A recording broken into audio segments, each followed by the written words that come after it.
Pues den un pequeño repaso y realicen este cuestionario que es bastante sencillo, ¿de acuerdo? Muy bien.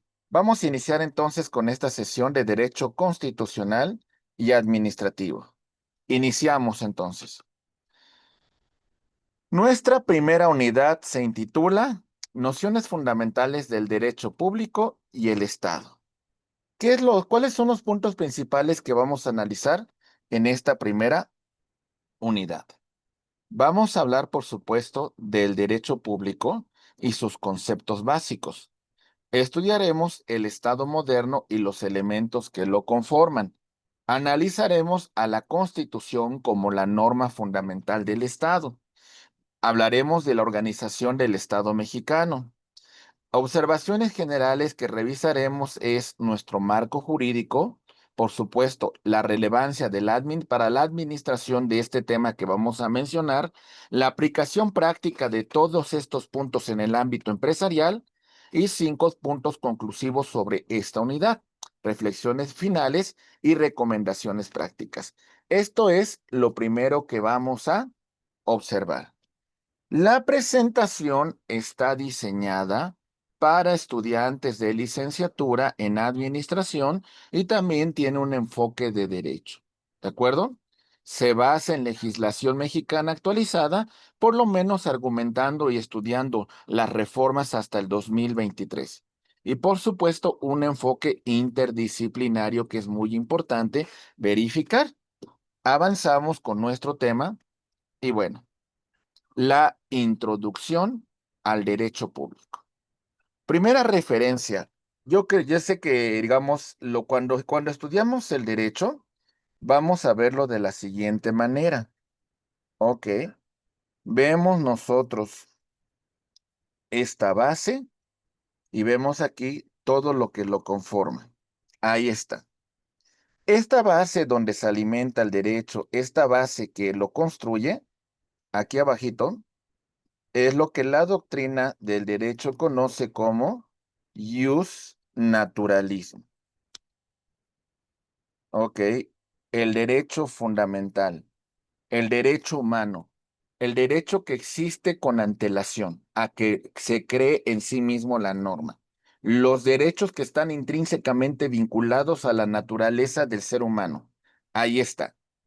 Ahora bien, en relación a este punto, vamos a ver que tiene un tronco y este tronco tiene que ver con un derecho que vamos a llamar jus positivismo.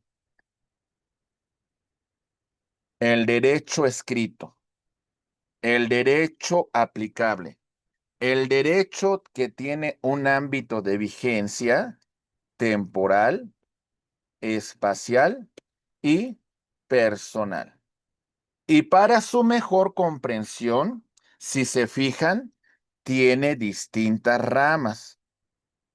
¿Cómo se llaman estas ramas? Una de ellas se llama derecho público, otra se llama derecho privado y otra se llama derecho social. ¿De acuerdo? ¿Hasta aquí vamos bien, estimados amigos? Sí. ¿Sí? Sí, Muy bien, bien. Derecho público, privado y social. ¿Y qué regula cada una de estas distintas ramas que conforman la ciencia del derecho? Bueno, vamos a verlo a continuación. Si hacemos referencia al derecho privado, ¿sale? Es el primer elemento que vamos a estudiar.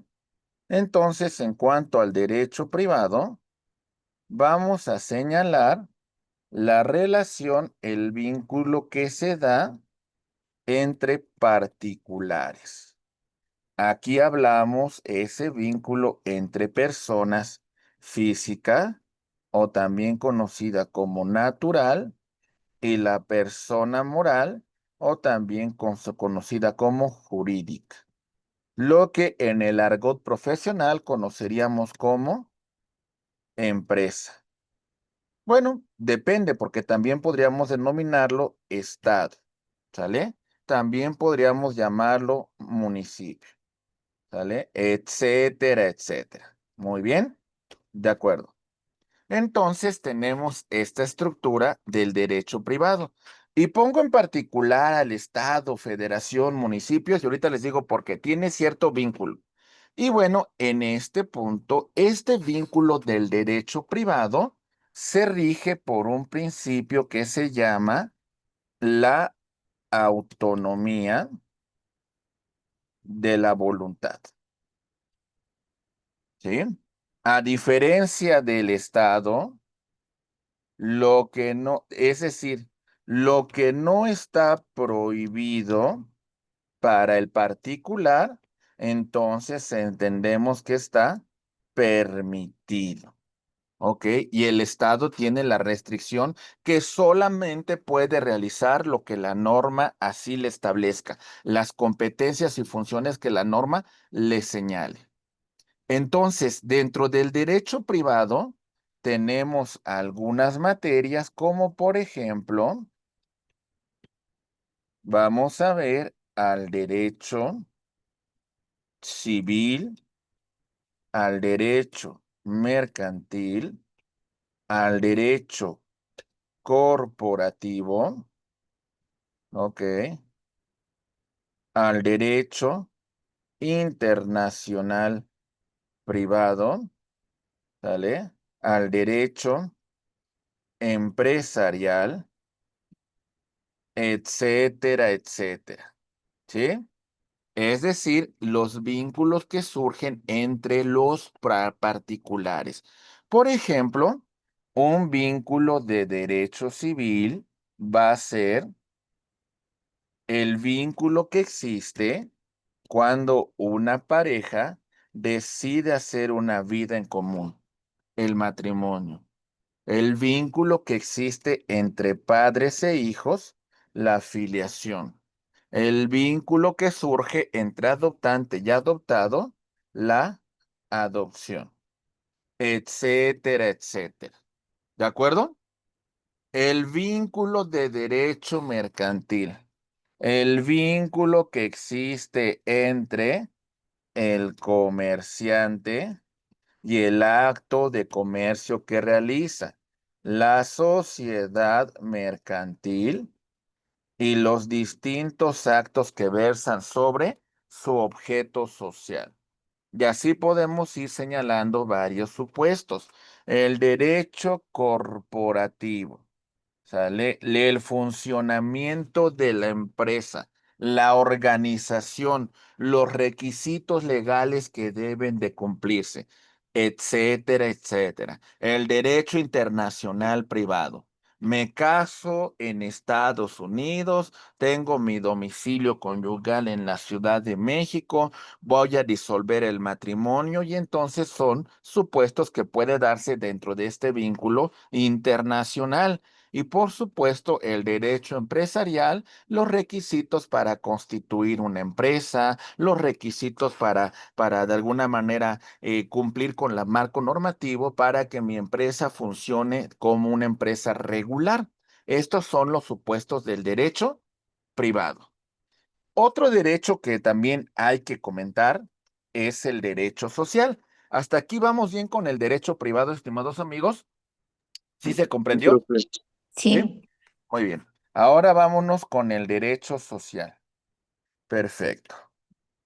El derecho social versa bajo un supuesto principalmente de un principio de ponderación para tutelar a los grupos vulnerables, a los grupos que se encuentran en una situación de desventaja, a los grupos que hasta cierto punto requieren una tutela particular. Dentro de este rubro vamos a encontrar, por ejemplo, la atención social a niñas, niños y adolescentes, ¿ok? A personas de la tercera edad. También a grupos vulnerables como pueblos originarios, ok, a mujeres, a personas víctimas de violencia intrafamiliar, etcétera, etcétera. También en materia laboral, vamos a hablar de los trabajadores, vamos a hablar de los campesinos, muy bien, etcétera, etcétera. Algunos artículos constitucionales que regulan el tema del derecho social van a ser los siguientes. Muy bien. Tenemos el artículo tercero, hace referencia a la educación, al artículo cuarto, la igualdad, también el principio de interés superior del menor, ¿sale? El derecho a la salud, etcétera, etcétera. El artículo quinto, libertad de empleo. El artículo 14 y 16, el debido proceso. El artículo 27, lo referente a la propiedad privada y también los derechos originarios de la nación. El artículo 123, los derechos laborales. ¿Ok? ¿Se entiende, compañeros? Sí. Entonces aquí vemos algún supuesto muy importante de la tutela que tiene el derecho social para que se realice este ejercicio de ponderación. ¿De acuerdo? Muy bien, vamos avanzando. Y ahora vamos a entrar al tema del derecho público, que es el que nos combina a esta reunión. ¿Qué es lo que versa sobre el derecho público? Señalamos, el derecho público es un conjunto de normas que regula las relaciones entre el Estado y los particulares o entre entes públicos entre sí. El Estado, cuando se relaciona con el particular dentro del derecho público, actúa con la potestad de imperio y de soberanía. La importancia que tiene el derecho público es que establece los límites del poder estatal. Recuerden que les mencioné algo. El Estado no puede hacer más allá de lo que le encomienda la Constitución y las normas derivadas de ellas. Ese es el límite del Estado. En este punto, el derecho público garantiza la tutela de derechos fundamentales y proporciona cómo deben actuar dentro del marco normativo las instituciones públicas en beneficio del interés general. Tenemos, por supuesto, que el derecho público regula relaciones de subordinación donde el Estado actúa como autoridad. Y en el derecho privado, las partes actúan en un plano de igualdad. En el derecho público prevalece el interés colectivo, mientras que en el derecho privado prevalece la autonomía de la voluntad. ¿Sale? Entonces empezamos a notar una diferencia. Por ejemplo, en la potestad del derecho público, vamos a ver esta potestad de imperio que tiene el Estado. Por ejemplo, cuando un juez emite una sentencia, ¿sale? Que establece la pena privativa de la libertad como consecuencia de la comisión de un delito, este juez, miembro de uno de los poderes del Estado que se llama Poder Judicial, actúa en esta facultad de imperio, en esta facultad de gobernante. Y en este supuesto establece una condena a este sujeto activo por su participación en la comisión de un hecho que la ley señala como delito. Entonces, esta es una potestad imperium. ¿Se entiende? Por ejemplo, otra potestad de imperium del derecho público, vamos a encontrarlo de la siguiente manera. Por ejemplo, en el tema de cuando la autoridad, pues de alguna manera nosotros tenemos que pagar los impuestos correspondientes que se establecen dentro del Código Fiscal de la Federación. En este punto en particular, cuando el Estado, cuando la autoridad nos requiere este pago de impuestos, la autoridad actúa en esta potestad de imperio, en esta facultad para que nosotros cumplamos con estas obligaciones. Avanzamos y bueno, nos damos cuenta entonces de las diferencias que existe entre el derecho público y el derecho privado. ¿De acuerdo? Bien, vamos a ver. Algunos temas en particular que tienen que ver con la distinción entre derecho público y privado, lo encontramos de la siguiente manera. Derecho público.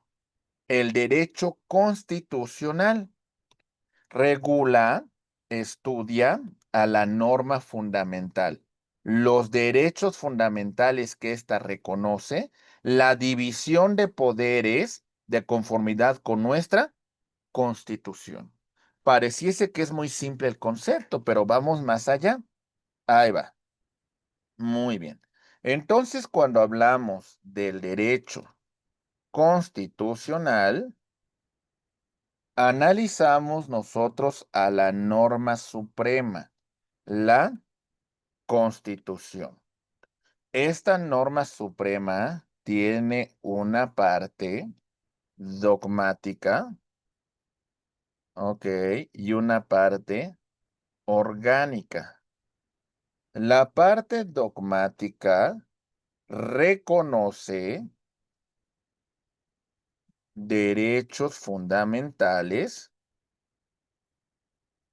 Estos derechos fundamentales se encuentran reconocidos en nuestra Constitución, ok, y en los tratados internacionales en materia de derechos humanos. ¿De acuerdo? Mientras que la parte orgánica estructura el poder, ok, establece la división de poderes, ¿sale?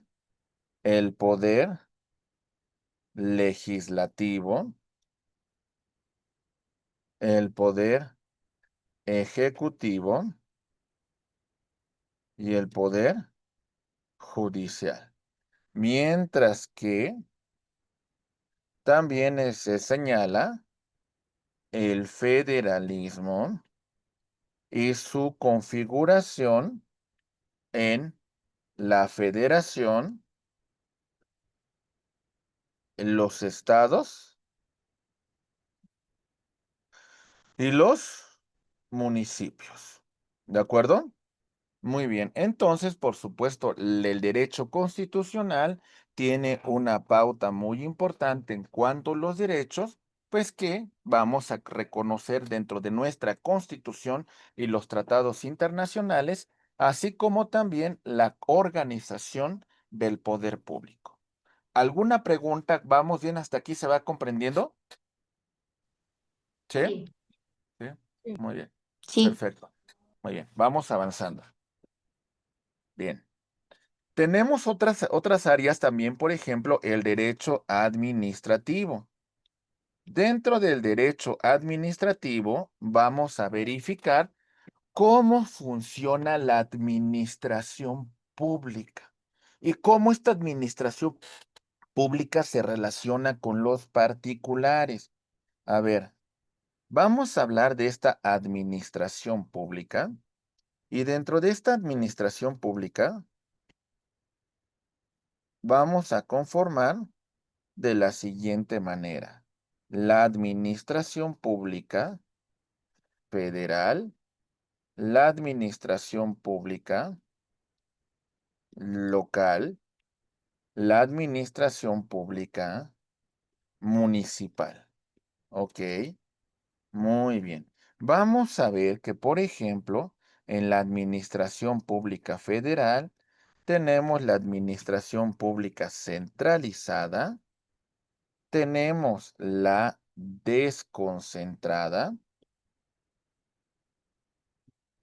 ¿ok? Y tenemos a la descentralizada. Ok. La administración pública centralizada.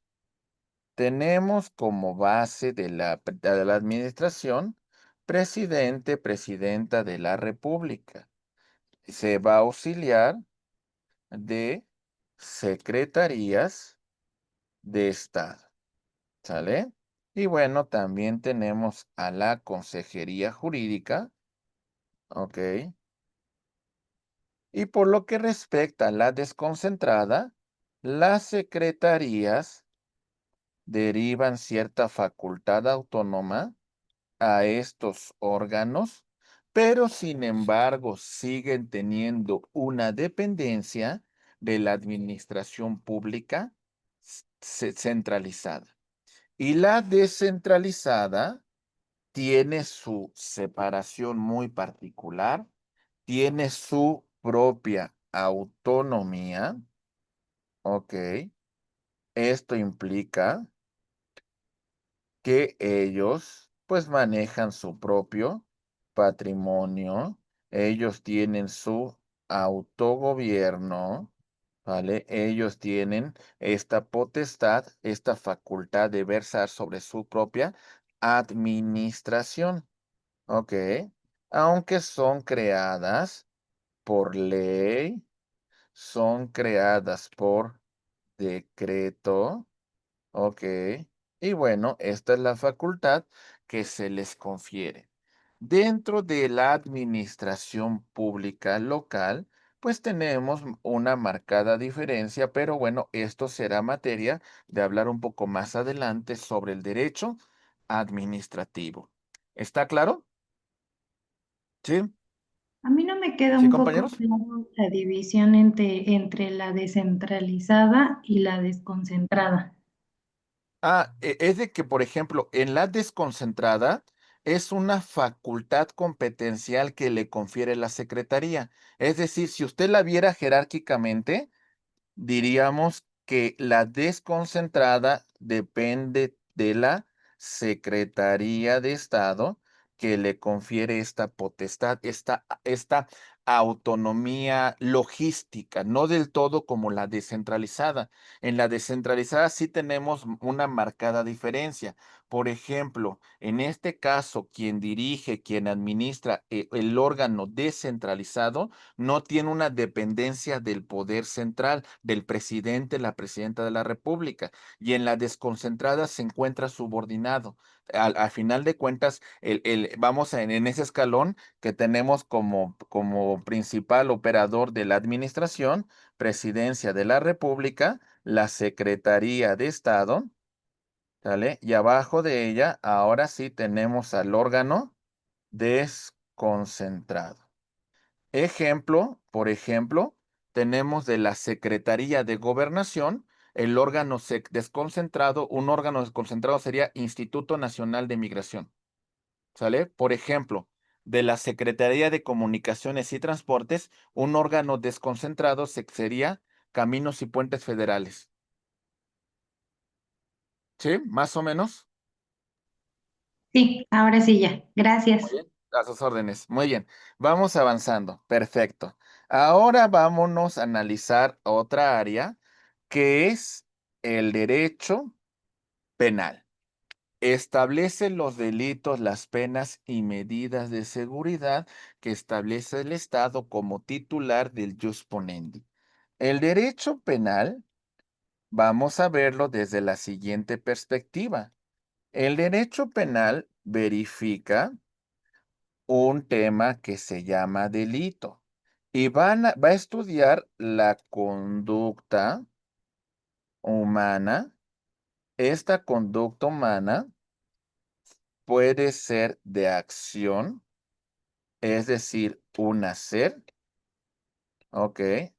O de omisión, que en este caso sería un no hacer, ¿ok? En esta acción u omisión vamos a encontrar estos elementos que se van a materializar. El elemento de la tipicidad, el elemento de la antijuridicidad, el elemento de la culpabilidad, el elemento de la punibilidad. ¿En qué consiste cada uno de ellos? La tipicidad se enfoca en un elemento que conocemos como el tipo penal.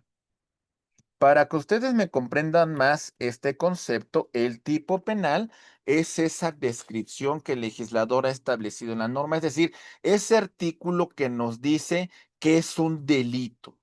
Y cuando la conducta humana se materializa y encuadra con esta hipótesis normativa, entonces decimos que se configura la tipicidad, la conducta que está estrechamente vinculada a la adecuación dentro del tipo penal. Es decir, por ejemplo, en el tipo penal de robo, a quien se apodere de un bien mueble ajeno, ¿sale? En este caso vamos a encontrarnos que un sujeto se apropió de un celular que no es suyo. Entonces vemos que esa conducta de acción encuadra con el tipo penal de robo. No hay una causa que justifique por qué tomó ese celular, ¿verdad? No hay una causa que justifique que actuó bajo un supuesto de legítima defensa, cumplimiento de un deber, estado de necesidad. No hay nada que lo justifique. Por lo tanto, la conducta que estamos aquí señalando es contraria a derecho, es antijurídica. En la culpabilidad vamos a analizar un aspecto subjetivo, ¿sale? Que tiene que ver sobre estos elementos. Uno, en cuanto a la idoneidad del sujeto activo para ser objeto de la norma penal. En este caso le vamos a llamar imputabilidad. ¿Sale? Es responsable porque ya tiene la edad suficiente para comprender el acto que está realizando y además tiene la capacidad. También vamos a verificar la voluntad del sujeto. ¿Tuvo la intención dolo o no lo tuvo, pero fue poco precavido, no tuvo cuidado, no tuvo precaución? Culpa. Y al final tenemos el castigo, la sanción, la pena que establece la norma como consecuencia de ese delito. Entonces, esto lo vamos a estructurar dentro de la ciencia del derecho penal. ¿Se entendió? ¿Sí? Profe, Sí, yo no entendí la de antijuricidad. antijuridicidad es una ¿Ahí qué es conducta. lo que revisamos? A ver, hay algunas causas que justifican actuar en contra de la propia norma. Por ejemplo, un elemento contrario a la antijuridicidad es la causa de justificación. Por ejemplo, vamos a ver la legítima defensa, el cumplimiento de un deber, el ejercicio de un derecho. Vamos a poner un ejemplo. Sí, a ver, la conducta del sujeto activo consistió que privó de la vida al sujeto pasivo. Encuadra dentro del tipo penal de homicidio. Va, conducta humana con el tipo penal, la tipicidad se encuadra. Pero cuando analizamos este elemento, verificamos que el sujeto activo actuó en legítima defensa porque esa persona se metió a su casa a robar, iba armado y si no actuaba, pudiese haber lesionado no solamente su patrimonio, sino la vida de él o la de su familia. Por eso hay una causa que justifica esa lesión. Lo que usted va a analizar en la antijuridicidad, que no exista esa causa que justifique la conducta, ¿me entiende? Sí, ya entiendo. Es como dice, ¿no? La justificación de la conducta humana o del delito, ¿no? Que se está realizando. Ujú, exactamente. Por ejemplo, si usted fuera miembro de la Guardia Nacional y usted ve, digamos, de alguna manera dentro del marco normativo, se le pide a usted que intervenga en el combate al narcotráfico y se encuentra bajo una circunstancia de esa naturaleza y usted actúa en ejercicio de esa norma, entra usted dentro de cumplimiento de un deber, ¿me entiende? No podríamos por qué reprocharle su conducta, porque a final de cuentas hay un marco normativo que le da esa potestad de actuar, Ok, ¿sí? ok, entiendo. Sí, Sí, por ejemplo, perfecto, un ladrón que toma un celular digamos, de su mochila, pues no tiene una causa que justifique su acción, ¿verdad? No tiene una causa que diga, no es que lo hice en cumplimiento de un deber, pero ¿cuál deber, verdad? O en legítima correcto, defensa, ¿sobre qué, no? Oiga, profe, correcto. Ujú, mande. ¿y cuál sería un ejemplo de un derecho? Ejercicio de un derecho, no sé, por ejemplo, que digamos usted es madre y que usted actúa en la tutela del bien jurídico de su hijo, en la tutela de ese derecho, en la protección de ese derecho, ¿sale? Es decir, la propia norma le establece que usted actúa en representación del derecho de su hijo y en ese punto, si usted ve vulnerado ese derecho, pues va a ejercer esa potestad para proteger, para garantizar que no sea vulnerado. Por ejemplo, un ejemplo de esto podría ser Gracias. que que una madre está viendo que su hijo está siendo golpeado por un hombre mayor de edad. Entonces la mamá se empieza a atacar a este hombre. ¿Ese sería un derecho? Ese sería el ejercicio de un derecho, porque usted está en salvaguarda de ese bien que usted debe proteger, que usted debe de garantizar, ¿no? Ok. ¿Sí? ¿Vamos bien, Sí, compañeros? ¿Sí? sí. Ok, muy bien. Entonces, para que se acredite el delito, compañeros, tienen que darse todos los elementos, ¿eh? Si falta un elemento, se cae completamente el delito, ¿eh? Tienen que darse todos, la tipicidad, la antijuridicidad, la culpabilidad y el último elemento que es la consecuencia, la punibilidad. Todo tiene que darse, ¿vale? Perfecto, bien. Avanzamos. Y ahora otra área bien importante tiene que ver con el derecho internacional público. Las relaciones entre los estados y los organismos internacionales, tratados y convenciones. ¿Y por qué hoy es tan importante el derecho internacional público? Por una cuestión que se llama derechos humanos. ¿Ok? Y en este punto vamos a encontrar que su protección, que su tutela, no solamente la encontramos en el interior del Estado, ¿sale? En el interior lo vamos a hacer a partir de la Constitución, cuidado, cuidado, cuidado, de la Constitución, de la Constitución y por supuesto de las instituciones que surgen a partir de ella. Muy bien. Si no me basta con este régimen interior para proteger los derechos humanos, también lo puedo hacer desde la perspectiva exterior, desde el propio derecho internacional, a partir de tratados internacionales en materia de derechos humanos y también a partir de organismos como es la Corte Interamericana de Derechos Humanos.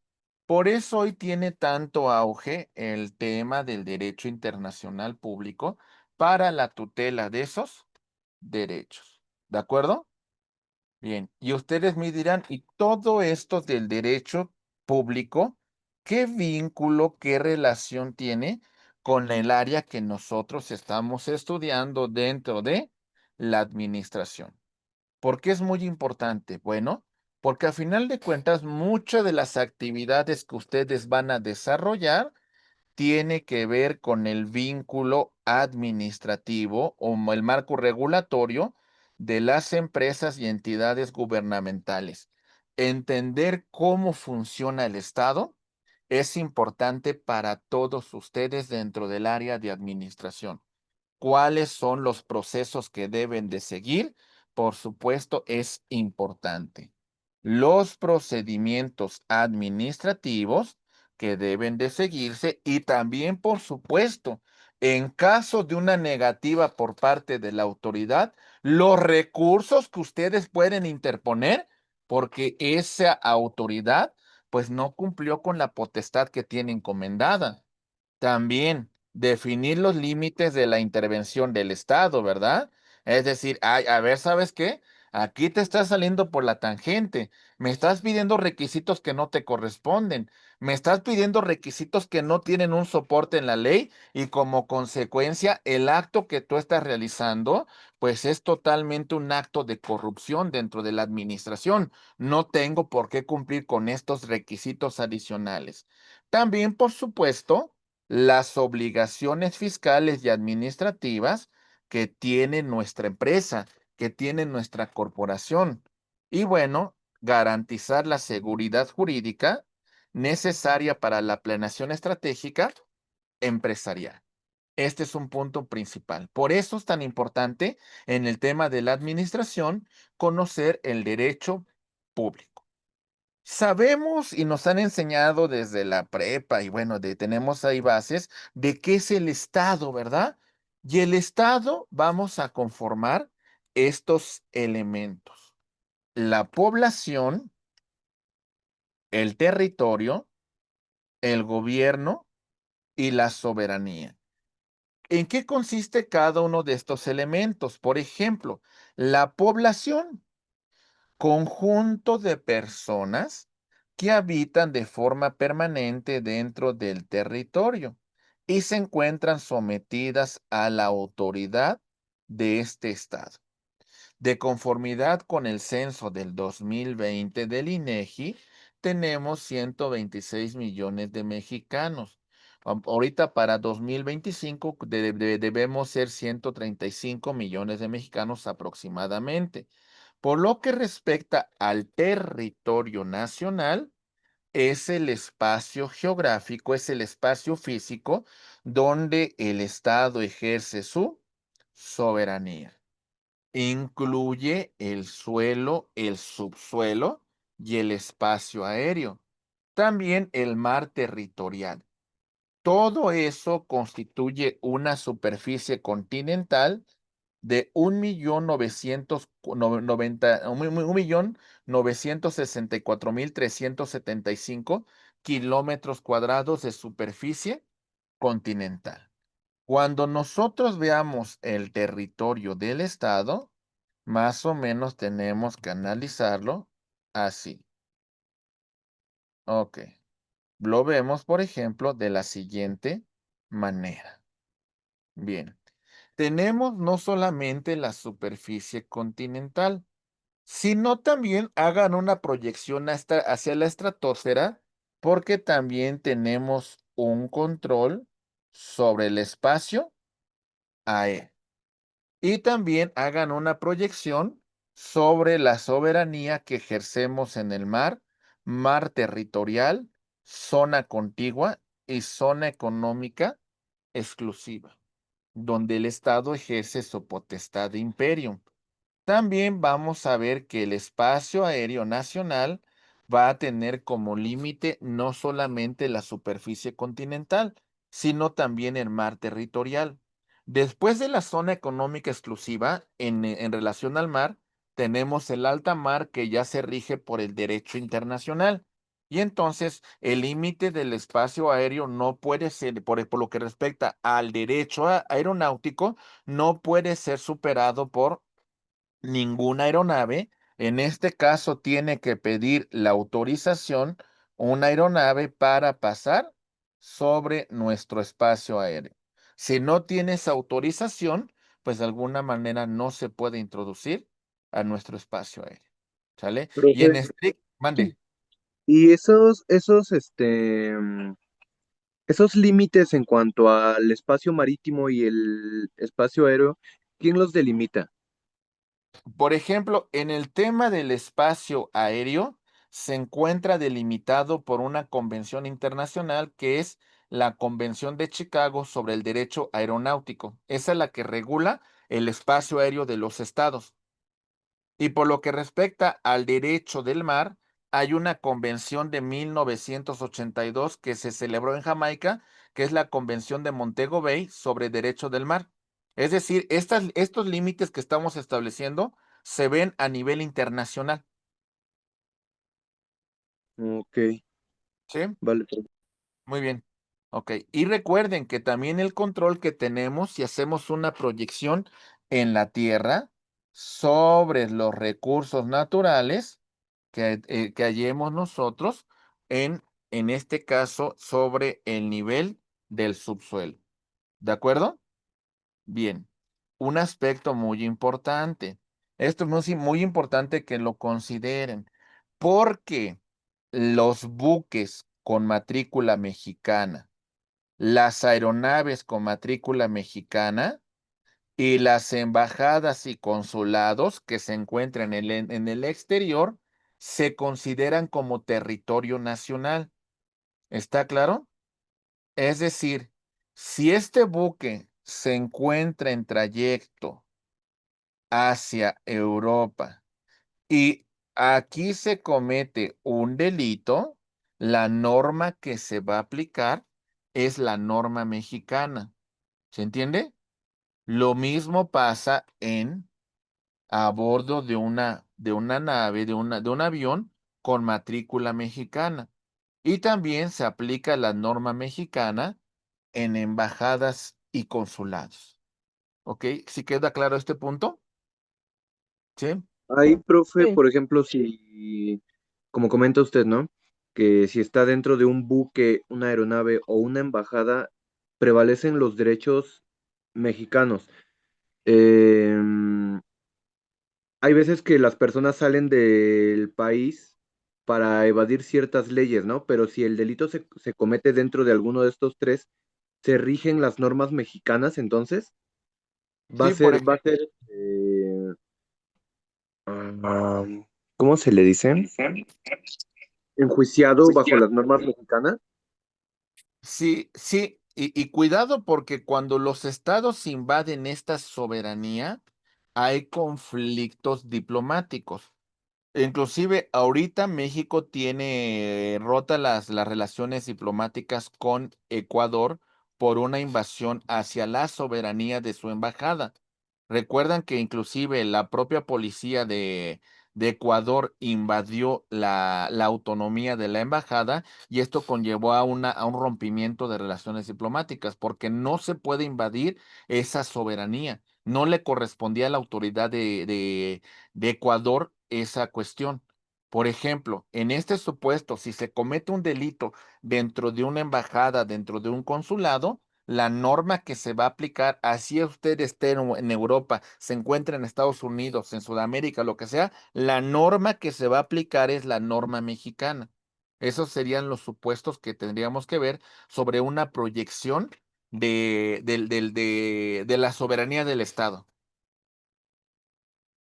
Y lo mismo ocurre también aquí, por ejemplo, en la embajada de Estados Unidos, si hubiese alguna falta, si hubiese algún delito, la norma que se va a aplicar en el interior de la embajada es la norma de los Estados Unidos, ¿sale? Por ese compromiso internacional que se tiene sobre las representaciones diplomáticas. ¿Sí? Ok, profe, sí. ¿Sí? Muy bien. Vamos avanzando. Ahí va. Estimados amigos, también es importante considerar lo referente al gobierno. ¿Qué es el gobierno dentro del Estado? Los órganos que ejercen el poder público. En México se organiza en una, escuchen bien los términos, en una república, representativa, democrática, laica y federal, según el artículo 40 de nuestra Constitución.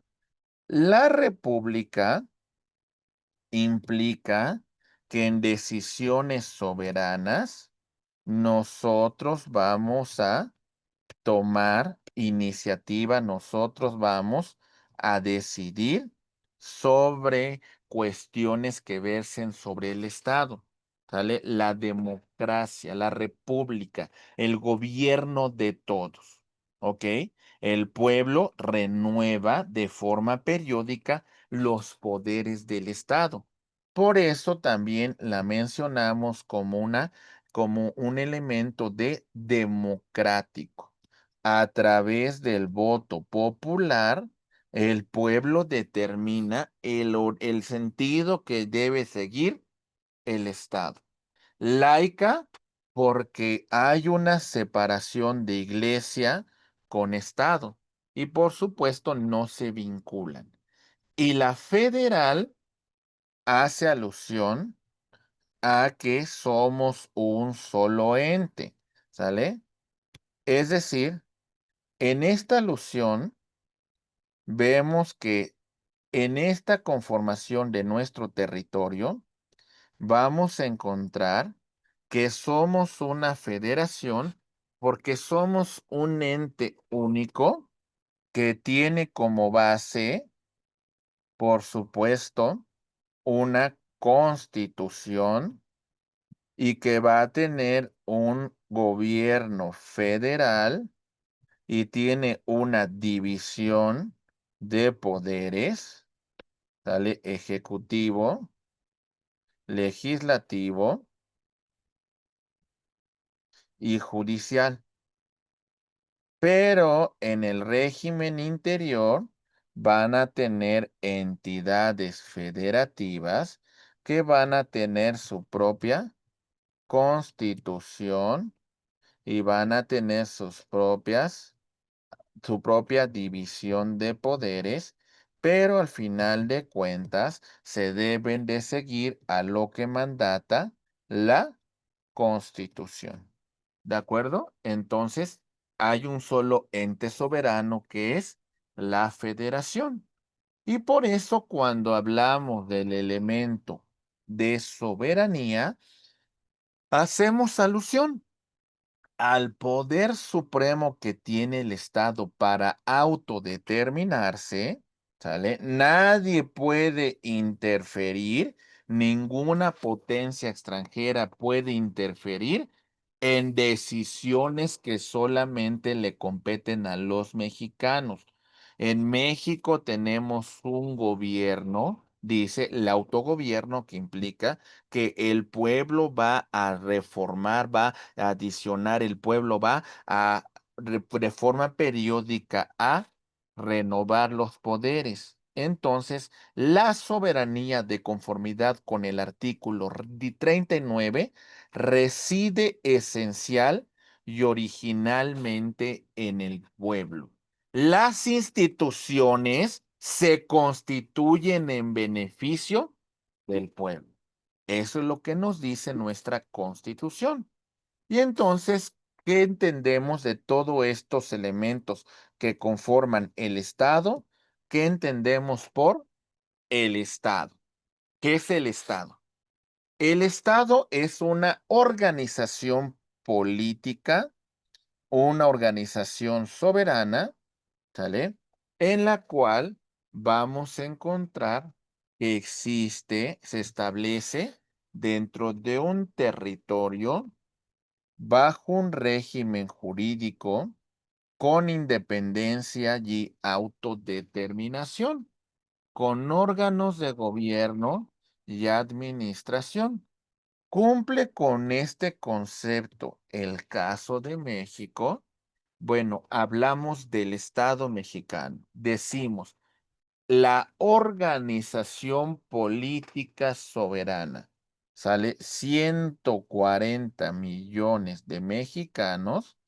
Ok. No podemos tomar decisiones de mutuo propio porque sería muy difícil que nos pusiéramos de acuerdo. Estos 140 millones de mexicanos, en parte cedemos esta soberanía y constituimos al Estado para que pues tengamos un mejor control y nos autodeterminemos. El Estado, con estos elementos que ya hemos destacado, la población, ¿sale? El territorio, el gobierno y la soberanía. Son elementos que van a constituir el Estado. Entonces, el Estado, dentro de esta perspectiva, señalamos que es una persona jurídica de derecho público y que tiene facultades para establecer normas obligatorias que regulan la convivencia social. Estas normas surgen del propio Estado, es decir, vamos a encontrar que la base fundamental de todo esto es la Constitución. De esta Constitución vamos a darle potestad al poder legislativo y el poder legislativo crea la norma y esta norma entonces vemos que los requisitos para su validez es que haya sido creada por una autoridad competente y que tenga su origen en la Constitución. ¿De acuerdo? Bien.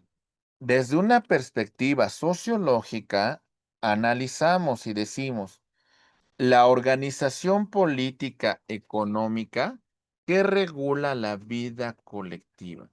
Al final de cuentas, como diría Aristóteles, el ser humano es un animal político y por ello se va a desarrollar dentro de la polis, dentro de la ciudad, dentro de la organización. Y dentro de la perspectiva administrativa del Estado, entendemos que tenemos que organizarnos para que los recursos públicos, pues, de alguna manera se gestionen y se tenga satisfacción de esas necesidades colectivas. ¿Fallamos en mucho? Podríamos decir que sí, pero estos son los elementos que conforman al Estado.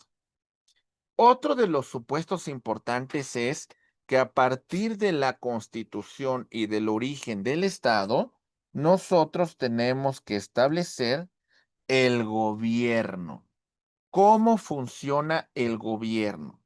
El gobierno va a funcionar desde la conformación de un rey. Por ejemplo, una monarquía tenemos a un rey, tenemos a un emperador, tenemos a un visir, tenemos a un califa. Normalmente el poder es hereditario. Hay una línea de sucesión que se va dando dentro de una monarquía. Hay distintos tipos de monarquía. En la monarquía absoluta, el monarca concentra todos los poderes. Él es el legislador, él es el que administra el Estado y el poder judicial se constituye en base a él. Él es toda la autoridad. ¿Sale?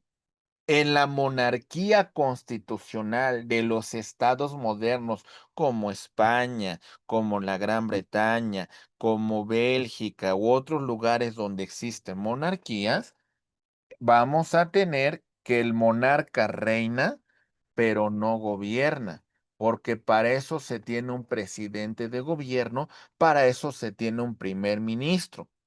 Y en una monarquía parlamentaria vamos a encontrar que realmente quien ejerce el control político es el parlamento, como es el caso de la Gran Bretaña. ¿Se comprende estas distintas monarquías, estimados amigos? ¿Sí? No, profe, no entiendo. En este caso, por ejemplo, en la monarquía constitucional y parlamentaria, ¿para qué se requiere un monarca si el país va a ser regido por otras instituciones o por otros entes? Porque el monarca es un punto de unión. O sea, desde un punto de tradición es un punto de unión y es un punto al final de cuentas que converge a todo el Estado. Es decir, por ejemplo, si vemos el tema de la Gran Bretaña, vamos a encontrar que el punto de unión de todos los poderes es el monarca. El monarca representa al Estado. El monarca representa frente a la comunidad internacional a esa nación, pero quien realmente lleva las funciones de gobierno es un primer ministro, es un presidente de gobierno, es el que a final de cuentas tiene esa potestad de administrar el Estado. Claro que el rey no es no es solamente una figura decorativa, porque el punto de unión del Estado es fundamental, porque a final de cuentas lo van a escuchar, podrá dar un consejo, podrá dar su opinión, pero podría ser tomada en cuenta o no por su gobierno. Sí, pero a final de cuentas el gobierno se constituye a partir de la corona. Por eso es una figura que representa la unión de los poderes. En realidad entonces solo vendría siendo eso, ¿no? Una figura representativa, pero dependiendo del caso, ya sea constitucional o parlamentaria, este, no tiene como esa elección sobre las decisiones del país.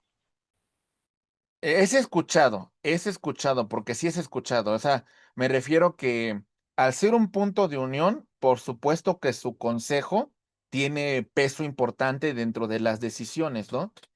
Pero como usted lo dice, pudiese no tomarlo en cuenta y están en su derecho, porque al final de cuentas, lo que sí puede hacer el monarca como representante del Estado es si considera que se vulneran los principios constitucionales del Estado, puede disolver el Parlamento y convocar a nuevas elecciones. Ese es un poder muy importante que tiene también el monarca, ¿eh? Por supuesto. Ok, profe, entendido. ¿Sí? Muy bien. Ahora bien, la República. El poder que nos dice la Constitución reside en el pueblo y se ejerce a través de los poderes constituidos, las instituciones que van a surgir. En la República presidencial, como es el caso de México, el presidente es jefe de Estado, es decir, representa a México en el exterior, pero internamente también es el jefe de gobierno, es decir, lleva a cabo la administración pública en el interior. ¿Sale? Muy bien. Avanzamos. En la República parlamentaria no se tiene como tal un rey, pero se tiene un primer ministro y ese primer ministro no es elegido por el pueblo, ¿eh? Ese primer ministro es elegido del grupo parlamentario mayoritario, ¿sale? De ahí surge el primer ministro, de ahí surge presidente de gobierno. Cuando se pierde la confianza, se llama voto de censura y lo que conllevaría que se tendrían que convocar nuevas elecciones para que el partido mayoritario designe al primer ministro, designe al presidente de gobierno. ¿Sale? No es el caso de México. Y tenemos el semipresidencial, en la cual hay un presidente y hay un primer ministro. El presidente sí es elegido popularmente a través del voto, pero el primer ministro no. Es decir, el presidente representa la política exterior del Estado y el primer ministro o presidente de gobierno lleva a cabo las funciones en el interior. ¿Sale? Es como, por ejemplo, si en el caso de México la doctora Claudia Sheinbaum, si fuera una república semipresidencial, tuviésemos a Claudia Sheinbaum como representante del Estado mexicano frente al exterior y por supuesto ratifica las leyes que emana el Congreso. Y en el caso tuviésemos a algún representante del Congreso que el partido mayoritario designara como que se encarga de la función de la administración pública. Ese sería como más o menos el comentario. Sí se entendió las diferencias, ¿verdad? Sí, profe. Sí, muy bien. La república, México es una república federal, como ya mencionamos dentro del artículo 40, representativa, democrática, laica y federal, compuesta de estados libres y soberanos en todo lo que conlleva su régimen interior. Reiteramos, la Constitución, ¿sale? Establece los límites de las autoridades. Y una situación muy particular, la Constitución nos establece las potestades exclusivas que tiene la Federación. Lo que no sea una potestad exclusiva de la Federación, se entiende que le corresponde a los estados. Muy bien. Ok, bien, vamos a avanzar. Ahí va. Perfecto. Bien. La Constitución es la norma suprema que regula al Estado y que, por supuesto, lo va a organizar. La Constitución que tenemos el día de hoy fue promulgada el 5 de febrero del año de 1917. Ya tiene poco más de 108 años esta norma fundamental. Estructura el Estado, la forma de gobierno y la organización de los poderes de la Unión. Es tan importante la Constitución que estos elementos se encuentran ahí vinculados. De ahí surgen, ¿vale? Se reconocen los derechos fundamentales del gobernado, es decir, la Constitución es la potestad que va a reconocer esos derechos que nosotros tenemos como seres humanos. A partir de la Constitución se crean las normas y por supuesto tiene mecanismos internos para su protección y asegurar esa supremacía. Es decir, vean toda la importancia que tiene la Constitución. ¿Por qué? Porque la Constitución, vean el poder tan inmenso que tiene. Uno, nos dice cómo se estructura el Estado mexicano. Nos dice que México es una república.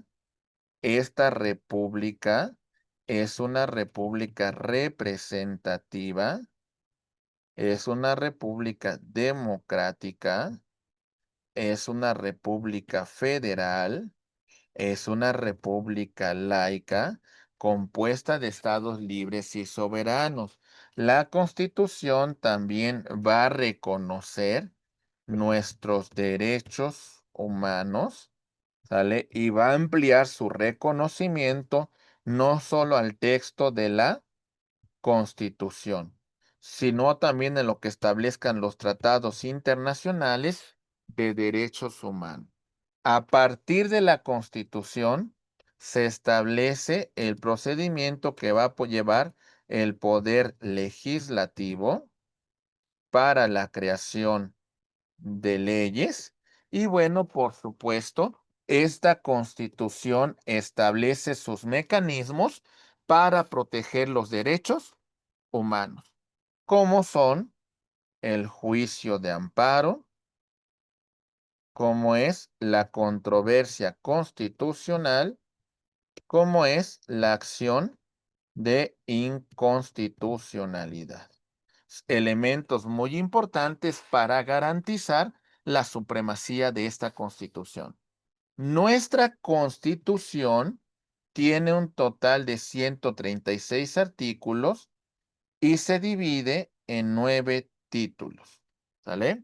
Es muy importante que de señalar que la Constitución se va adaptando de conformidad con las necesidades de nuestro país.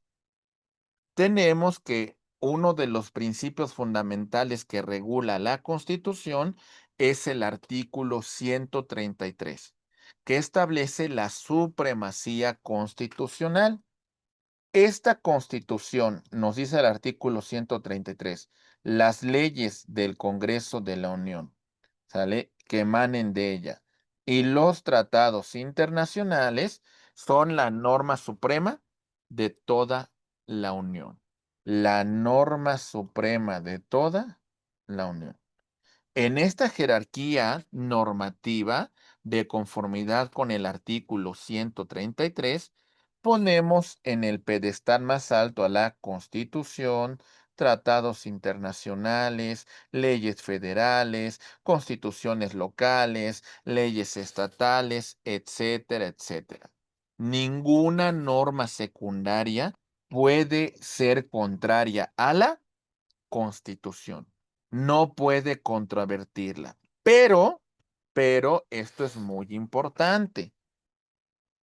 Hay una reforma del 2011 que introduce y cambia el título primero de la Constitución, ¿ok?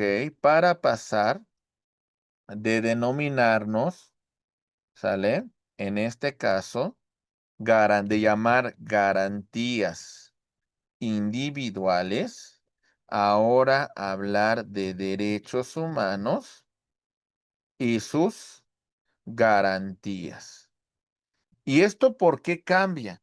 Porque ahora hablamos de la tutela de los derechos desde la propia Constitución y los tratados internacionales en materia de derechos humanos.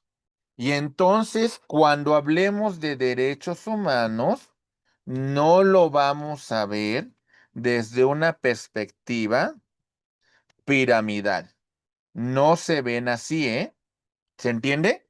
Nada que ver con esto. Cuando hablamos de derechos humanos, vamos a verlos desde un tema de un bloque, ¿sale? Y dentro de este bloque que vamos a mencionar, vamos a ponerlos al mismo nivel. Cuando se hace referencia a los derechos humanos, entonces destacamos los derechos humanos y vamos a decir que se encuentran en esta igualdad tanto los reconocidos en la Constitución como en los tratados internacionales de derechos humanos. Ahí los tenemos. ¿Se entiende? En ese mismo nivel, en esa misma potestad. ¿Comentarios? ¿Está claro? O sea, en ese momento no existe la jerarquía. No existe jerarquías, es decir, lo que usted va a aplicar es la norma que más favorezca sus derechos humanos. Le pongo un caso muy particular. ¿Qué Sí. pasaría si estuviese usted en una controversia en la cual se ven vulnerados los derechos de niñas, niños y adolescentes? Y si usted hace un ejercicio de ponderación y a lo mejor valora las normas que se aplican a este caso y verifica, bueno, es que tenemos una norma interna, el Código Civil que regula sus derechos, pero también tenemos la Constitución en el artículo 4 que hace alusión del interés superior del menor. Ah, pero tengo tratados internacionales de derechos humanos como la Convención de los Derechos del Niño, que me otorga una protección más amplia. Entonces, en este punto, yo voy a pedir la aplicación de este tratado internacional para proteger de forma más amplia los derechos de este grupo vulnerable. ¿Se entiende? Sí, más claro, gracias. Sí. Muy bien. Entonces, esto es muy importante. Por eso, cuando hablemos de derechos humanos, no hablemos de esta jerarquía. Esta jerarquía sigue subsistiendo en todas las demás áreas, pero no en el tema de derechos humanos. Ok. Ahora bien, estos aspectos que hemos mencionado, decimos lo siguiente. ¿Cuál es el rol de la Constitución dentro de la actividad empresarial que se va a desarrollar? Artículo 5 de la Constitución hace alusión a libertad económica. Todos tenemos el derecho fundamental de la libertad de profesión, industria o comercio. Claro, siempre y cuando sea lícito, ¿verdad? ¿Puedo aspirar a convertirme en abogado? Sí. ¿Puedo aspirar a convertirme en administrador? Por supuesto. ¿Puedo aspirar a ser maestro? Por supuesto. ¿Sale? Lo que no podría aspirar a que es decir que voy a participar dentro de la delincuencia organizada, aunque sabemos que hoy en día pues tenemos una cultura muy arraigada dentro de esta área en particular. ¿Vale? Pero entonces ahí no se hablaría de una libertad económica, ahí se hablaría de una cuestión que tiene que ver con un delito. Pero bueno, avanzamos. Artículo 27. El derecho a la propiedad. La propiedad privada, aunque se sujeta a modalidades que dicte el interés público. Es fundamental para la seguridad jurídica de los inversores. Digamos, ¿quién quiere invertir en un estado donde de la noche a la mañana se puede expropiar libremente sin ninguna consecuencia? ¿Quién quiere invertir en estos lugares, compañeros? ¿Quién quiere invertir donde su propiedad no tiene certeza de tutela por parte del Estado? Nadie, ¿verdad? Por supuesto, queremos establecernos dentro de un régimen en donde se proteja este derecho fundamental, ¿sí? Porque sí, es cierto el punto de que hay ciertas modalidades, ¿sale? En causas de interés público, pero pues sí se cumplen ciertos requisitos, ¿ok? Artículo 31, fracción cuarta. Obligaciones fiscales. La obligación que tenemos las personas físicas y las personas morales de contribuir de manera proporcional y equitativa con el gasto público. El fundamento constitucional para el pago de los impuestos. Pero también tenemos garantías judiciales. Artículo 14 y 16 constitucional. Garantías de legalidad, seguridad jurídica, esenciales para controversias mercantiles. ¿Quién quiere que de pronto la autoridad llegue a nuestra empresa y nos requiera determinados documentos? Bueno, imagínense que llegue la autoridad a nuestra empresa, ¿sale? Y bueno, a ver, vas a generarme actos de molestia por lo que respecta al interior de mi empresa, que hasta cierto punto, si hacemos alusión, este es mi domicilio fiscal y por supuesto tengo que tener esa seguridad jurídica. Si la autoridad me va a generar un acto de molestia, tiene que fundar, ¿sale? En la ley y motivar el acto que está realizando y por qué me está causando esta afectación a este derecho fundamental. De no cumplir con ello, el Estado no está cumpliendo con lo que conocemos como el debido proceso. ¿Se comprende? ¿Sí? Ok. Bien, algunos aspectos importantes que tenemos que entender sobre toda esta área del derecho público que estamos revisando, tiene que ver, por ejemplo, con algunas reformas importantes que pueden ser útiles para nosotros, tanto en el tema de la administración y en general. Reforma 2019. Se modifica el artículo 123 y se establece un nuevo sistema de justicia laboral. Vamos a terminar con las arcaicas juntas de conciliación y arbitraje y vamos a crear tribunales laborales que dependen del poder judicial.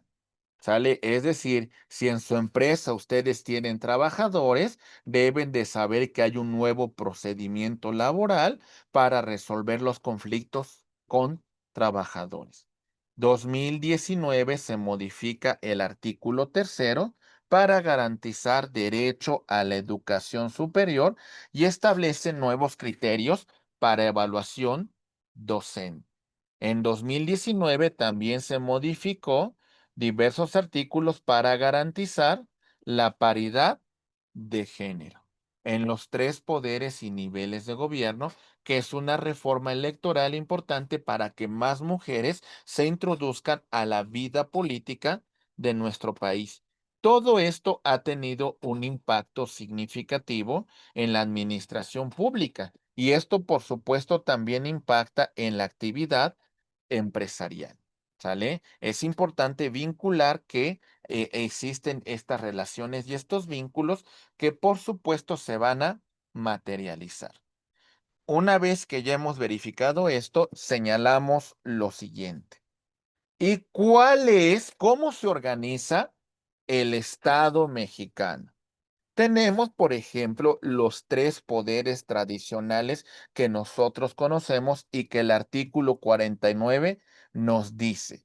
El supremo poder de la federación se divide en ejecutivo, el legislativo y judicial.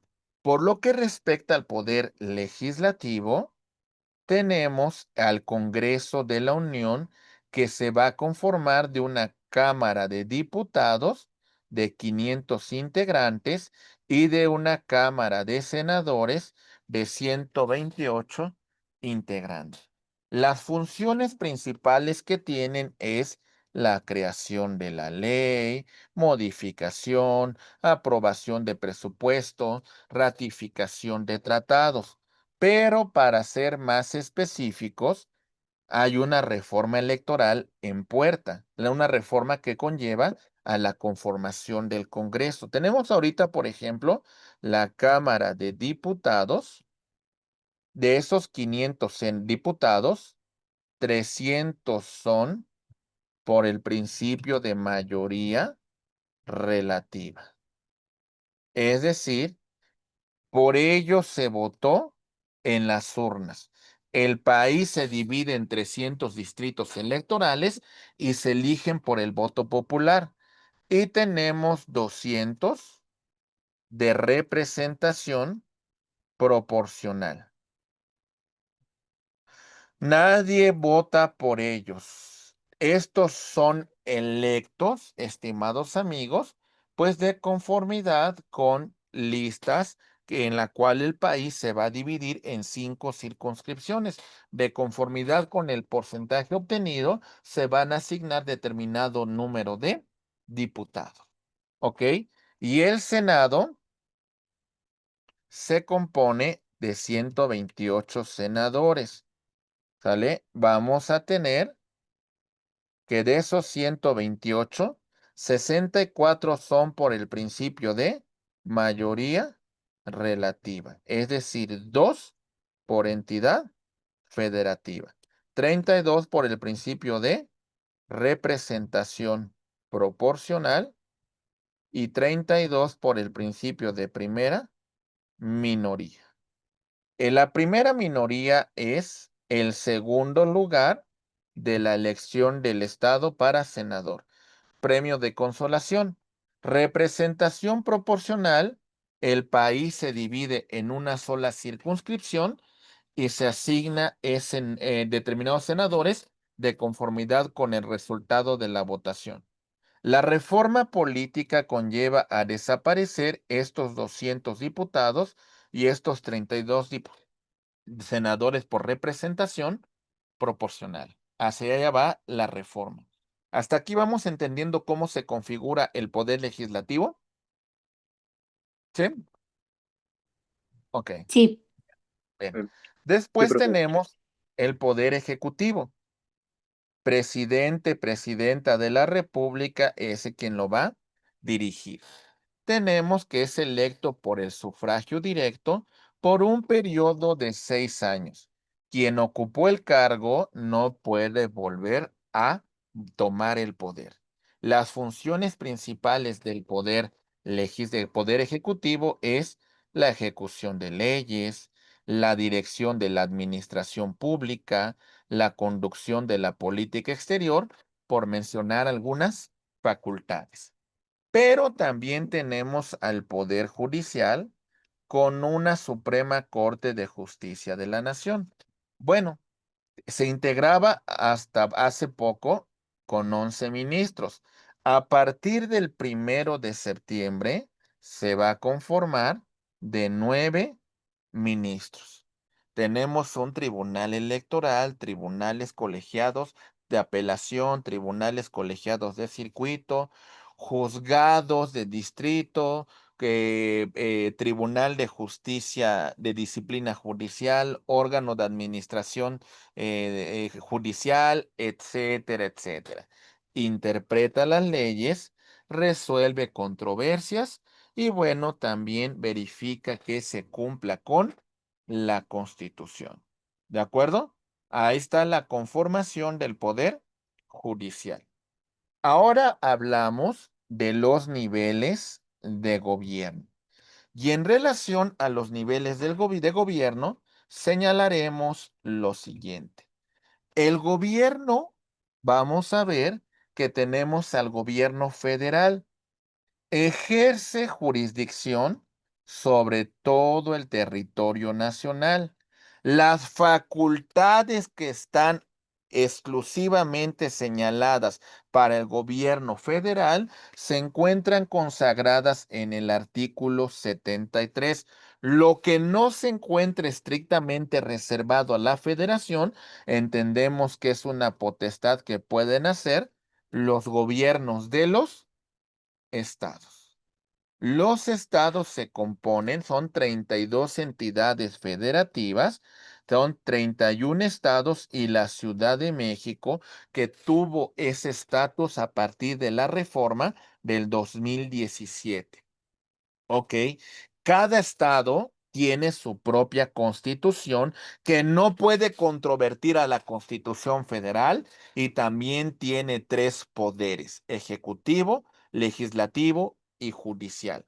Y los gobiernos municipales que tenemos sus facultades consagradas en el artículo 115 y el municipio es la base de la televisión territorial en nuestro país. Existe un total de 2,469 municipios, siendo Oaxaca el estado con más municipios. Tiene más de 500 municipios el estado de Oaxaca. ¿De acuerdo? Bien, avanzamos. ¿Hasta aquí vamos bien con este tema de los niveles de gobierno? ¿Sí? Sí, Sí, profe, todo. sí, Sí, profe. Muy bien. Vamos avanzando.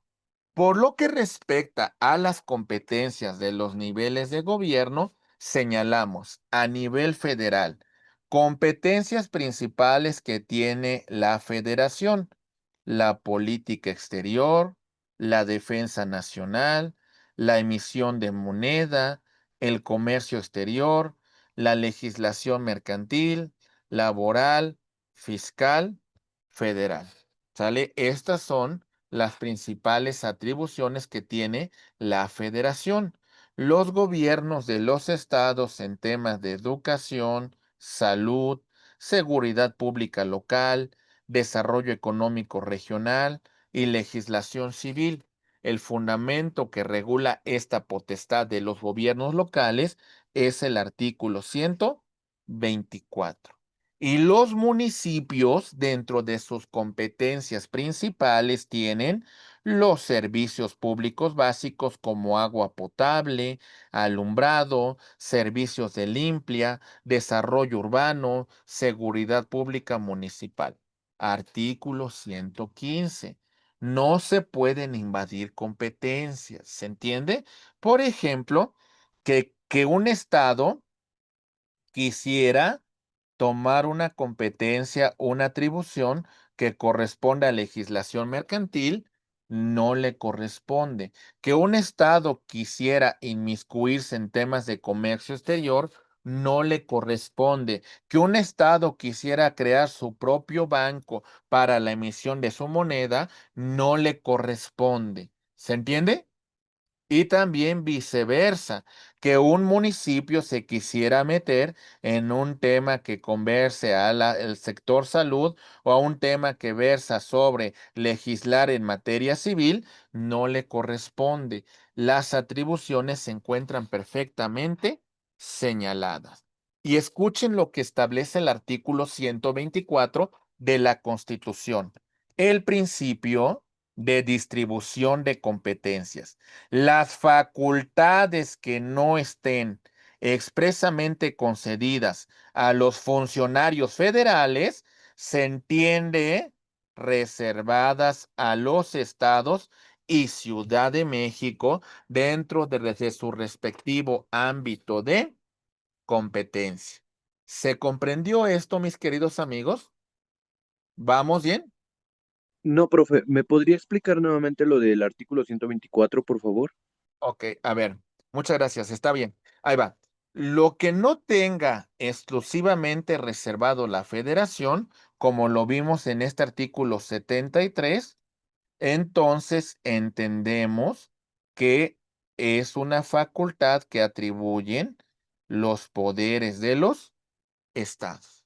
Es decir, la federación tiene su límite de actuación dentro de las competencias y facultades que le confiere la Constitución. Lo que no se encuentra ahí, entonces entendemos que corresponde al ámbito de las autoridades locales. ¿Sale? ¿Sí, sí, compañeros? Ok, profe, sí. Sí. Muy bien. Vamos avanzando. Ahí va. Bien. Yo nada más tengo una duda. Sí, dígame, por favor. De la diapositiva anterior, es que, por ejemplo, en cuanto al tema federal, con lo estatal en el tema de lo educativo, por ejemplo, si hablamos de la educación, existen políticas exteriores, es que no sé si llamarlo así, pero políticas educativas que se van a representar de manera estatal y municipal. Ahí, por ejemplo, sí está como desglosándose de lo mayor a lo menor, a eso me refiero. No sé si me explico. Ah, ok, es una buena pregunta y aquí vamos a hablar de una competencia concurrente. La política de educación no es una política que confiera a los gobiernos del estado. O sea, dice, lo que sí le confiere a los gobiernos del estado es de que administren sus centros educativos en los niveles, pues, básicos o superiores, ¿no? Ajá. Sus primarias, secundarias, preparatorias, universidades, etcétera, etcétera. Pero la política educativa es una competencia que le corresponde únicamente a la federación. Por lo que respecta a la aplicación, en este caso, al ámbito de la administración escolar, entonces ya tenemos también potestad que tienen los estados, ¿eh? Y también, por ejemplo, en el sector salud, que usted nos ha establecido, la política sobre salubridad es una competencia de la federación, pero el tema de la administración de algunos sectores algunos hospitales del sector salud, también, por supuesto, es una competencia concurrente que pueden realizar no solamente los gobiernos locales, sino también incluso los gobiernos municipales. Por eso llamamos que es una facultad concurrente. Ah, ok. Bien. Gracias. Sí, a sus órdenes. Bien. Ok, vamos avanzando. Ahí va. Estimados amigos, los organismos constitucionales autónomos que son los que conocemos como descentralizados. Tenemos, por ejemplo, el INE, que es un organismo público encargado de organizar las elecciones federales y coordinar a los organismos locales en la celebración de elecciones locales. Fundamento artículo 41 en su fracción quinta. Y tenemos, por supuesto, la Comisión Nacional de los Derechos Humanos que vigila, tutela la garantía de los derechos humanos en el país. Fundamento artículo 102, apartado B de la Constitución. Es otro órgano constitucional autónomo. También tenemos el Banco de México, el Banco Central Autónomo, responsable de la política monetaria. Artículo 28 constitucional. Recientemente, en marzo del 2025, se elimina el Instituto Nacional de Transparencia para generar un órgano dentro de no me acuerdo cómo se llama la Secretaría, pero se conformó como un órgano desconcentrado para vigilar el tema de transparencia, es decir, dejó de ser un órgano constitucional autónomo para ser un órgano desconcentrado. Estos son los puntos que podríamos destacar. No dependen jerárquicamente de ninguno de los tres poderes, lo que garantiza autonomía técnica y de gestión para que estos órganos constitucionales autónomos cumplan con las funciones que tienen encomendadas. ¿Sale? Bien, el federalismo en México. ¿Qué es el federalismo? Decimos que es un sistema fundamental que estructura al Estado mexicano y se caracteriza por coexistencia de diferentes niveles de gobierno. Lo que nos comentó mi estimada Erika, existe la coexistencia de gobierno federal, estatal y municipal. Cada uno tiene ámbitos de competencia perfectamente bien establecidos. Sin embargo, también hay una competencia concurrente que puede ser, que puede realizar la federación, los propios estados y los municipios. ¿Ok? En este caso, opera bajo un marco legal integrado. ¿Sí? Hay una autonomía relativa por lo que respecta a las entidades federativas. Estas poseen autonomía para su régimen interno, pero se van a sujetar a los principios y a las bases que establece la federación. Sí tienes autonomía de gestión, pero en ningún momento puedes controvertir a lo que establece la Constitución Federal. Bueno, por supuesto, tenemos la participación en reformas constitucionales. Los congresos locales tienen un rol activo para modificar la Constitución, como lo establece el artículo 135. ¿Qué nos dice el artículo 135? Si quieres modificar la Constitución, este es el proceso que deberá seguir. Ahí va. 1. Tenemos a los integrantes de Cámara de Diputados, tienen que aprobar 2/3 ese proyecto. Pasa a la Cámara de Revisión, la Cámara de Senadores, tienen que aprobarlo en 2/3 ese proyecto. Si lo aprueban, pasa a las legislaturas de los estados, que por lo menos 17 legislaturas deben de aprobarlo, y después pasa a la ratificación de presidente de la República, y si lo aprueba, se publica en el Diario Oficial de la Federación. Este es el proceso para modificar la Constitución. ¿Se entiende, compañeros? ¿Sí? Sí, Sí, profe. sí, Sí. Sí, profe. Muy bien. Perfecto, muy bien. La representación igualitaria, en donde los estados buscan una representación igual, es en el Senado. Es decir, hay 2 senadores que son electos por mayoría relativa. ¿Sale? Si se fijan, normalmente participan en fórmula de 2 y el partido político que quedó en segundo lugar va a tener otro, el de primera minoría. 3 senadores representan al Estado. ¿Sale?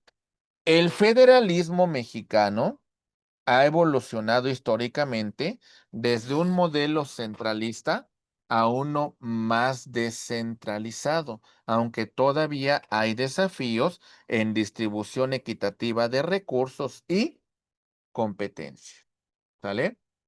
Ahora bien, de todo esto que hemos señalado, rápidamente vamos a entrar a un punto importante: la relación entre el derecho público y la administración. El derecho público nos establece las reglas bajo las cuales funciona tanto la administración pública como privada. Aquí es donde principalmente ustedes se van a abocar. ¿Sale? Aunque bueno, ello no impide que muchos de ustedes puedan involucrarse dentro de la administración pública. hay una estructura organizacional. Se define la organización y competencias de las instituciones públicas y las relaciones con los entes privados.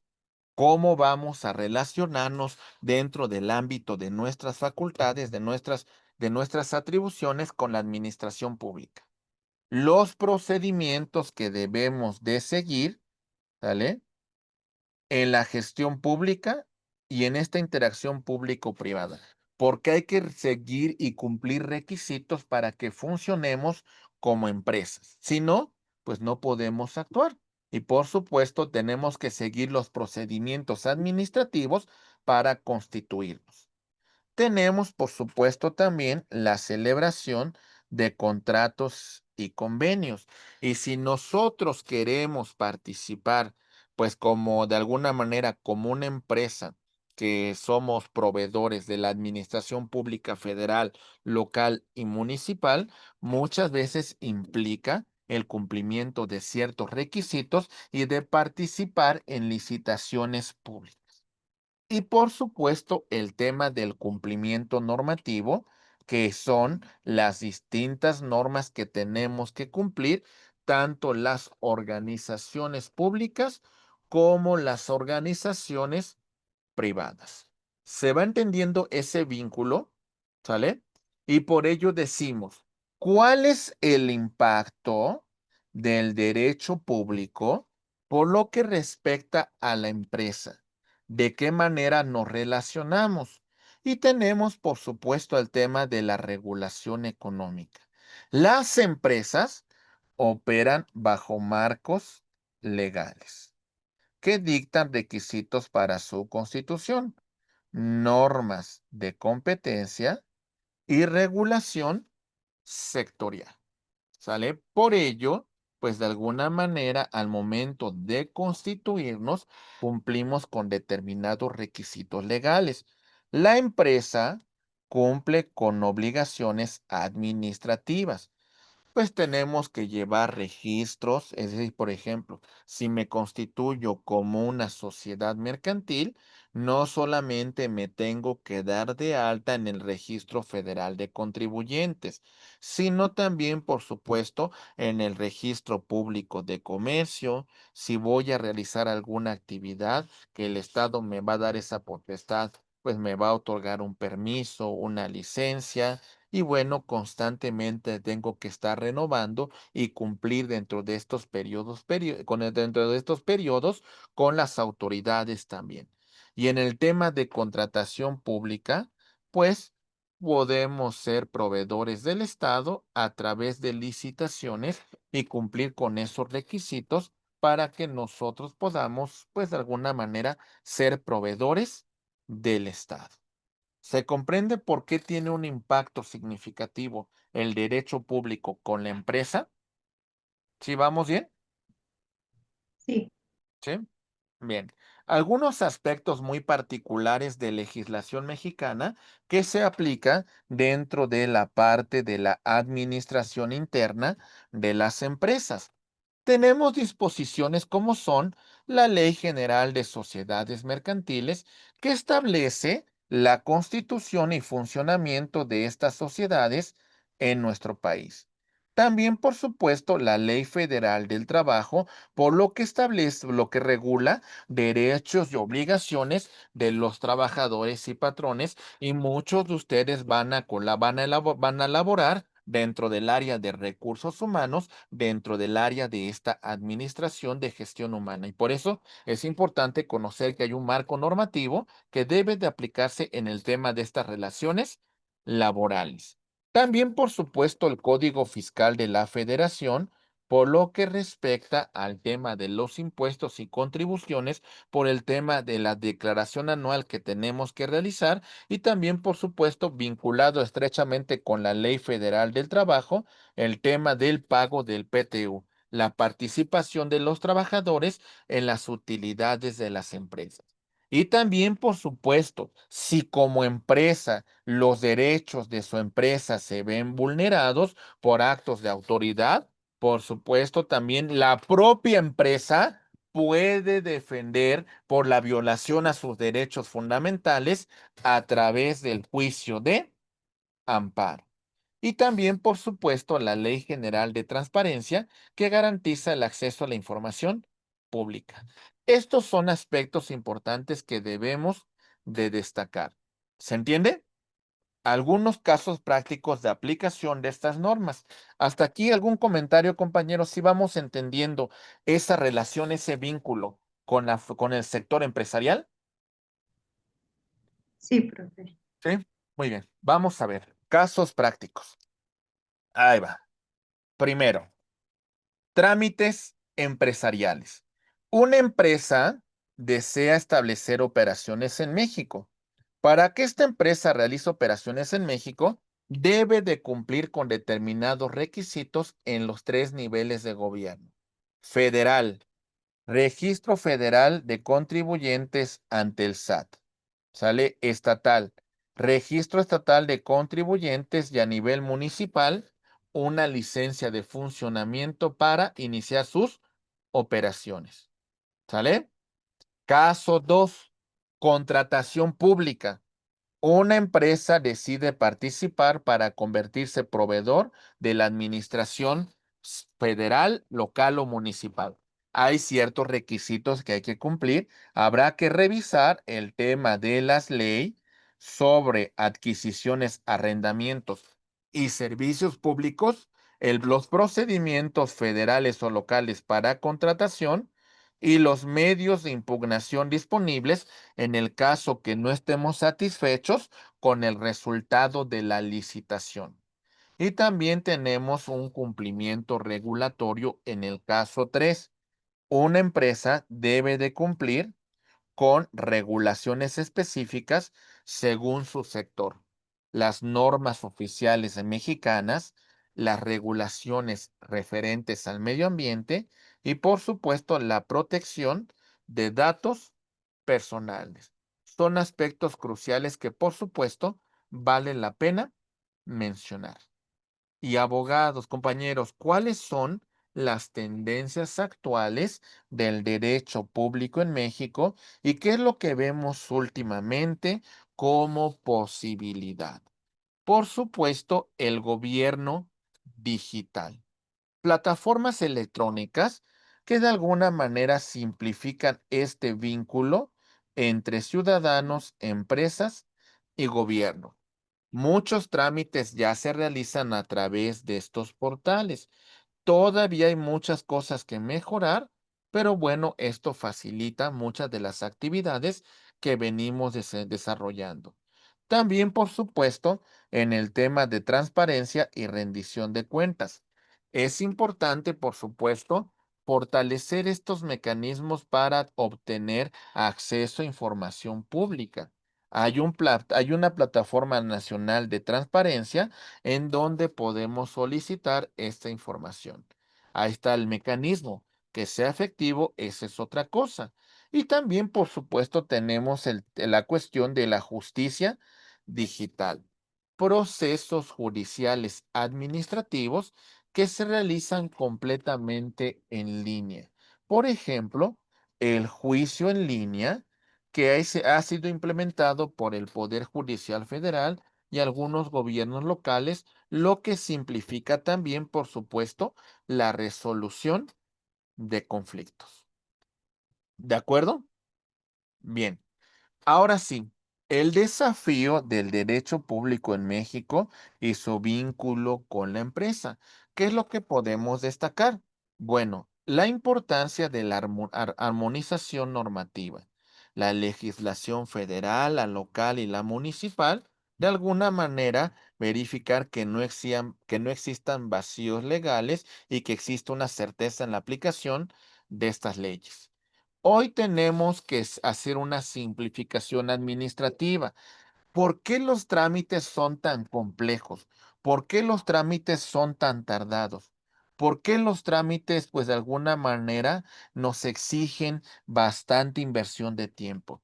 ¿Cuándo pudiésemos simplificar toda esta actividad que me parece que es fundamental que lleguemos a un punto de simplificación? También tenemos la cuestión del fortalecimiento del Estado de Derecho, garantizar la aplicación de las normas y combatir la corrupción en todos los niveles de gobierno, que es un sector que tenemos que trabajar muy arduamente. Y también, por supuesto, la adaptación tecnológica, por supuesto, los desafíos de la economía digital, de la inteligencia artificial y, por supuesto, nuevas tecnologías. Y bueno, compañeros, las conclusiones de esta primera unidad señalando lo siguiente. El derecho público es la base del ordenamiento jurídico en México. Este derecho público establece la estructura del Estado, la relación del Estado con los particulares en esta facultad de imperio, y recordemos que la Constitución es la norma suprema que garantiza los derechos fundamentales y estructura el poder público. Acuérdense que la Constitución, las leyes que emanan de ella, constituyen el marco jurídico indispensable para el desarrollo de actividades económicas, garantizando libertad como la de comercio y la de propiedad. Hay un sistema federal muy complejo. La organización del Estado, pues de alguna manera en estos tres niveles, a veces es un sector confuso, a veces no tan fácil, sabemos a quién le corresponde determinada actividad. Y por eso llega a ser complejo y entonces es poco eficaz. Está evolucionando el derecho público, se adapta a nuevas tecnologías y por supuesto ustedes como administradores tienen que conocer este enfoque del derecho público para determinadas actividades que ustedes van a desarrollar dentro del ámbito económico, dentro del ámbito empresarial, dentro del ámbito administrativo. Por supuesto, ustedes lo requieren saber. Estos son aspectos importantes que mencionamos en esta primera unidad. Y entonces, en base a ello, ustedes ya tienen esa capacidad para desarrollar parte de su cuestionario.